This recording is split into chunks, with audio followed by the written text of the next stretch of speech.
AQSh prezidenti Donald Tramp ijtimoiy tarmoqdagi sahifasida o'zining Iso Masih qiyofasidagi suratini e'lon qildi.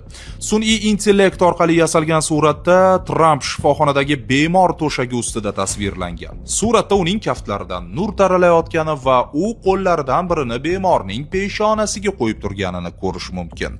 Shuningdek, Trampning atrofida askar, hamshira, duo qilayotgan ayol hamda unga qarab turgan kepkali erkak aks etgan. Ushbu kartina ko'plab nufuzli xristianlar, jumladan AQSh prezidenti tarafdorlari tomonidan keskin tanqidga uchradi. Fox News boshlovchisi Riley Gaines bu suratni nega e'lon qilganini tushuna olmasligini aytdi va Trampga biroz kamtarroq bo'lishini tavsiya qildi. Yana bir konservativ sharhlovchi Megan Basham esa Trampning postini shakkoklik deb baholagan. Ko'p o'tmay Tramp bu suratni o'chirib yubordi. Jurnalistlarning shu haqdagi savoliga javob berar suratni sahifasiga o'zi joylashtirganini tasdiqladi, lekin uni fake newslar noto'g'ri talqin qilayotganini aytib, u yerda aslida odamlarni davolaydigan shifokor sifatida tasvirlanganiga ishontirmoqchi bo'ldi.